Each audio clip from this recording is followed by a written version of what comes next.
Hey, Hi. Xanthe, you okay? Welcome to the flat. Thanks very much. Nice to be back. Video 13. I have my lovely friend Matt here with me today. You have seen him in the Christmas dinner video.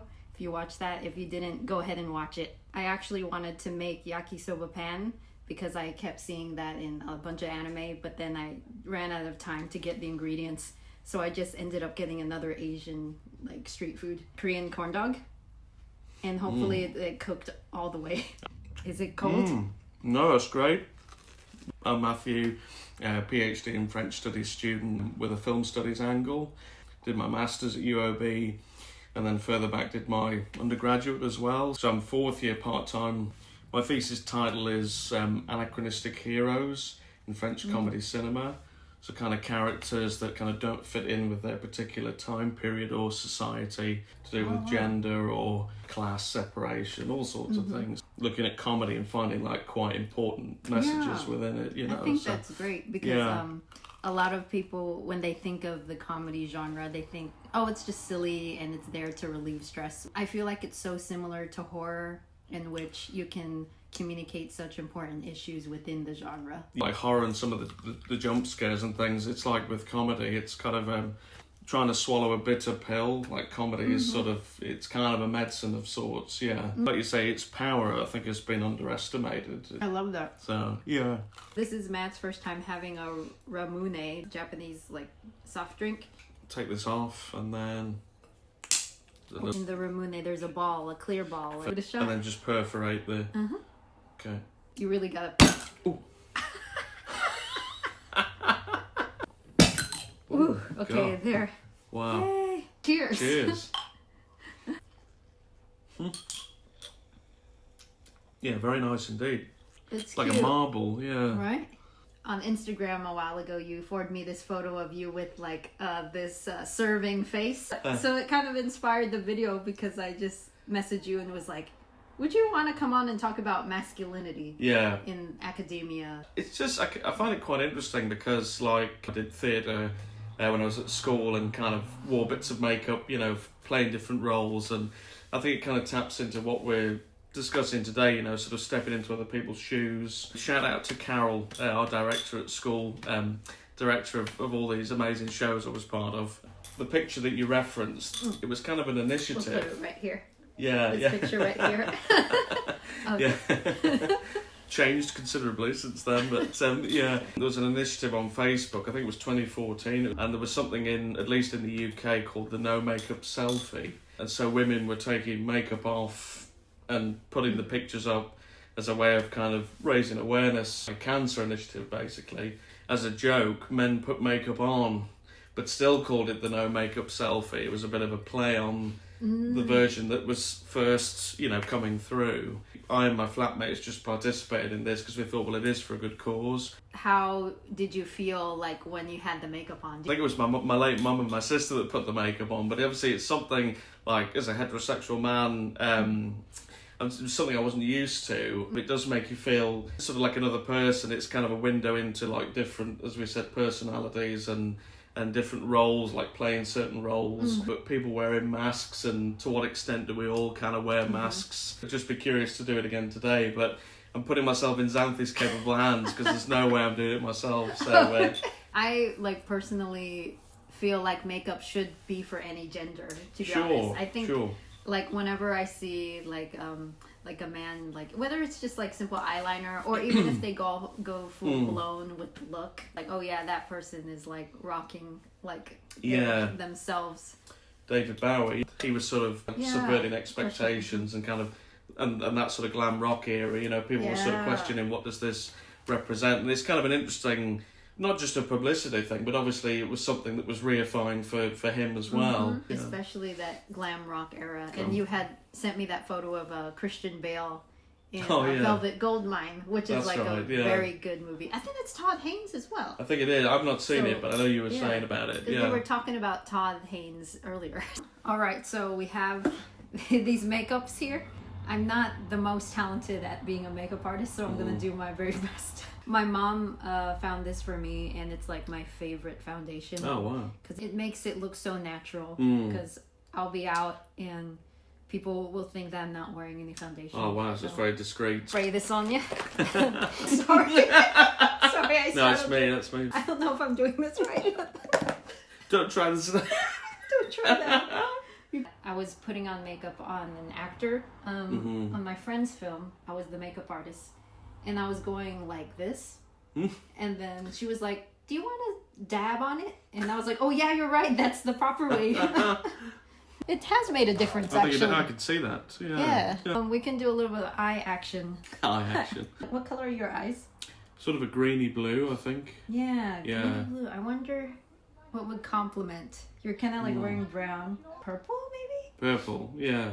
When you think of masculinity in academia, what comes to mind? There's so many ideas of what masculinity should be, and some people have sort of one definition and always stick to it. But what has struck me, like particularly working with different people in academia and listening to people's different papers on gender and sexuality, it's that masculinity should be all kinds of things, and it certainly should be something that people can embrace. And I sort of grew up in quite a traditional family. Men are like a composite of their mothers and fathers. It's not always about just the father, and it's like some people have these ideas, I suppose, of like sort of toxic masculinity, and men have to be really sort of have to show their aggression somehow, or be into sports, or certain stereotypes. So I had a fairly close relationship with my mum, and I learnt from her how to treat women respectfully. And I also got that from my dad, but my dad was very, sort of model those good values, like looking after the family, going out to work, kind of really positive masculine traits. There is such an issue nowadays, as you say, with toxic masculinity. I think at the same time it's kind of a term that gets bandied about sometimes, and I think it's kind of levelled as an accusation at all men sometimes, like until proven otherwise.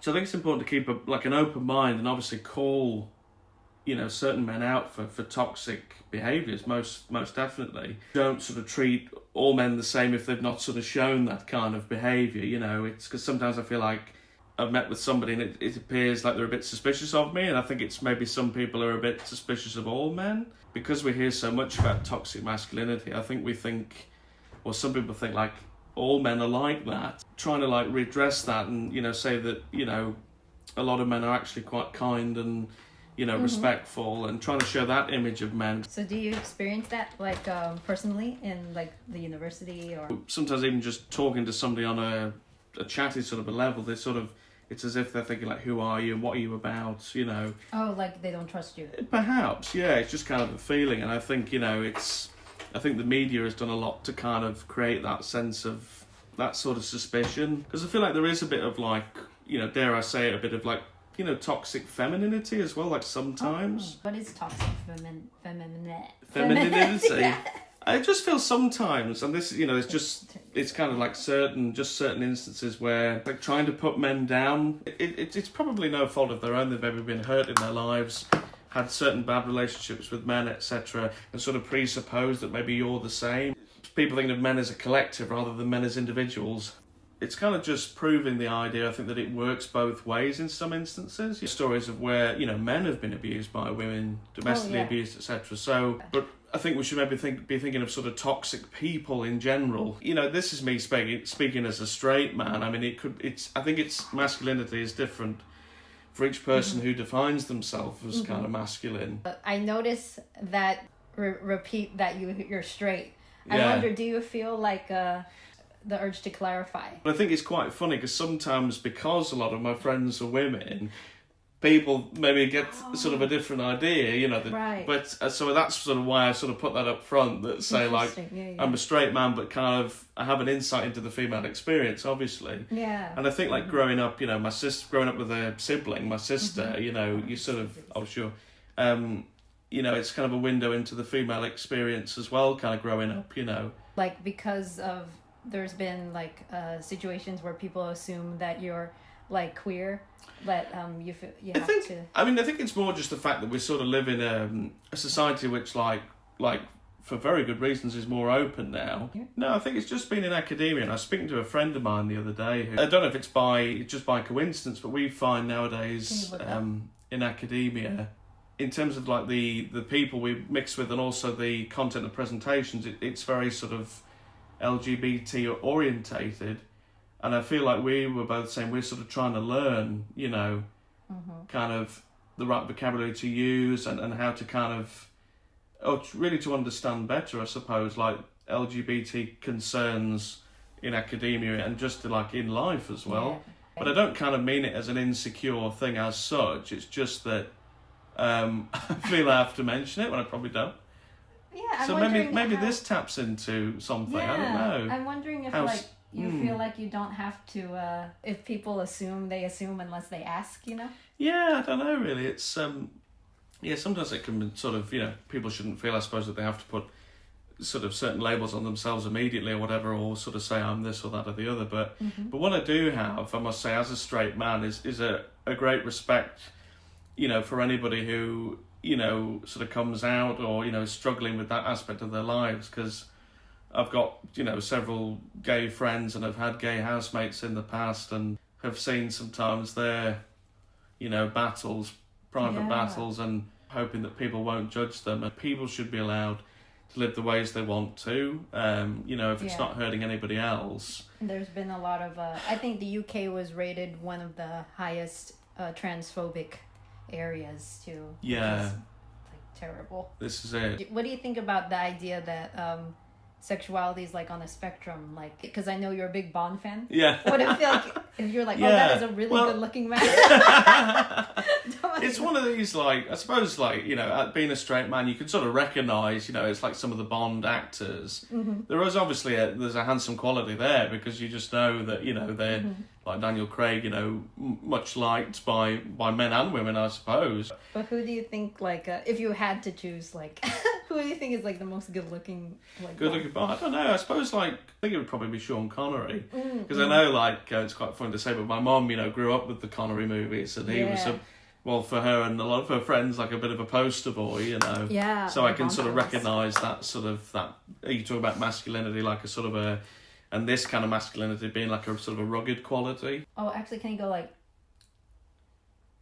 kind of like really push it out, like, I think. Like something out of Finding Nemo. I know.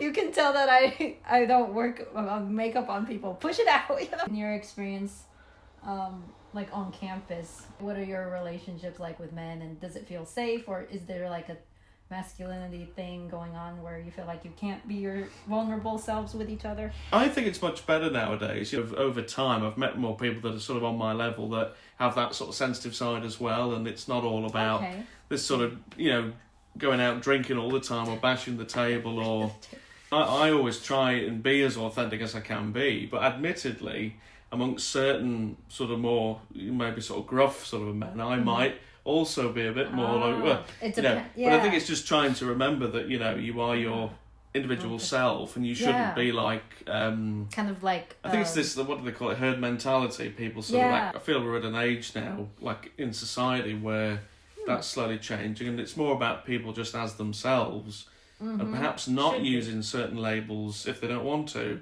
Exactly. It's kind of that live and let live. No one is gonna watch this video and say, oh, I'm gonna hire Xanthe to do my makeup. I think you're rocking it though. It's just great. me. It's me that's like, I'm loving the kind of like the gradual transformation. It brings out your eyes. And I thought I had nothing to flaunt. I was clearly wrong. There you go, yeah. I was clearly misinformed. Gave you purple on your beard and purple. It's so cool though. It reminds me of, like, you know, like talking to film stars and all, like vaudeville, like silent comedy, where they used to make up and, you know, to make themselves look pronounced on camera. It's just really a curious thing. See, look at that pretty face. Well, look at it. Really, seriously, you like you rock the what do you call it? Mascara. I heard a rumor, and never been confirmed, that Ryan Gosling puts a little bit of mascara. Oh, really? To bring out his eyes. Oh, right. Okay. But he's never like out and confirmed it. So it's like, okay. If you look at some of his photos, I'm like, yeah. There's this bell hooks quote that I had sent you, because love bell hooks. And I'm curious about your thoughts on like this particular statement. Learning to wear a mask, that word already embedded in the term masculinity, is the first lesson in patriarchal masculinity that a boy learns. He learns that his core feelings cannot be expressed if they do not conform to the acceptable behaviors sexism defines as male. Asked to give up the true self in order to realize the patriarchal ideal, boys learn self-betrayal early and are rewarded for these acts of soul murder. Like a really powerful, it is a powerful statement, right? Yeah. Exactly, a powerful statement. And everything that's said there, I think, is absolutely right. And you would like to hope, like, that we're kind of moving away gradually in society from this kind of, like you said, this kind of mask wearing. Particularly certain people have relationships with their fathers, kind of certain ideas that have probably perpetuated over time. The fathers before had sort of worn a mask, and you know, it's kind of like generational trauma. Trauma. Yeah. I think like an offshoot of that is incel culture, which are really problematic nowadays and kind of embittered instead of raised up. And maybe didn't have that kind of grounding as children of how to respect women or to respect anybody really, fellow men as well. But yeah, it's taking away the mask, trying to be your authentic self. But you know, for some people, it's maybe really hard even nowadays to do that. These things have cut, you know, and certain young men, they're just looking for guidance, and unfortunately sometimes they fall into the incel trap. You know, the internet, obviously great, we couldn't do without it. And some great supportive structures there, but sadly as well, like you say, the flip side, talking negatively about women and disparaging women. What I thought was very also very powerful from Bell Hooks is people might think that feminism is anti-men, but really it's about like people's intense love for men, you know, and wanting to like break these habits of soul murder and not allowing boys to be themselves. Using, as you say, feminism to its best, raising up men and respecting men and it's for who always they about are. Equality and that's like, it. love for men. Absolutely. So again, you know, there's a lot of stereotyping sometimes, but when you unpick feminism, like you say, some of the best of it is you know, sort of helping men shape themselves, I suppose. With all of that said, how would you like to ideally see how it is in academia with regards to like men and how they present themselves or how they feel? In academia generally, there can be a lot of competitiveness, you know, and I think some men, I have to admit, use kind of a male aggression to try and, you know, it might be influence other colleagues or, you know, try and push their research or publications. So little things like that I think need to be ironed out, and you know, probably it stems from bad habits. You know, particularly if we're talking about older academics here, it's probably something that, and it's tangible and something that's like it's always moving as well. I think with the times, there's a lot of fluidity in that kind of a term nowadays. Exactly.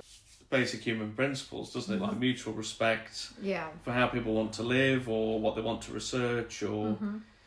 If they want to declare pronouns or not, you know, just that kind of thing. It's just, I think it comes down, as I said to you earlier, just to like basic humanity, really. There isn't enough kindness, and I think after COVID, you know, there was kind of the community feeling of COVID in some regards, people collectively coming together and trying to look after each other. But then after COVID, there was kind of an impatience that seemed to arrive, and even you go out in the street now and people are sort of being pushy on public transport. It's just that respect and kindness, really, isn't it? You know, and live and let live, as we said earlier. Yeah. So live and let live. Live and let live. Not live and let die. I know, if that's you're a Bond fan, but live and let live. That's always coming to mind whenever you say live and let live. I'm like, live and let die. Any last thoughts as we wrap up the conversation? It's just been a really interesting conversation because like some of my PhD research taps into gender and sexuality, so this has given me some real food for thought, particularly in terms of how do we define masculinity, you know, and what is it to different people. But just more than anything, it's just been a fun exercise, and it just reminds me again of doing, you know, performance years ago, and you know, it's great to sort of push the envelope and do things a bit differently like today, and kind of, you know, I feel like that's kind of the byword of 2025, like sort of push yourself and spread the good kind of word about things, you know. So how do you feel like looking at yourself? It's kind of like, I mean, obviously because it's not my normal look. It's your elevated look. Hashtag elevated. You know, but it's interesting, and it's sort of, I feel like it's something that obviously is more normalised. Like when I did the no makeup selfie 10 years ago, that seemed to me sort of maybe a stranger concept than this today. So much like popularisation of like you say, men wearing makeup and just cultural things like RuPaul's Drag Race and all those kind of things. Did you ever think your drag name? Yeah, well, actually, now you say that. So, drag name. So my PhD thesis is on anachronistic heroes. Yeah. So I thought I'd be an acronism. Oh my god, that's amazing, actually. So I'm anachronism. That's actually so cool.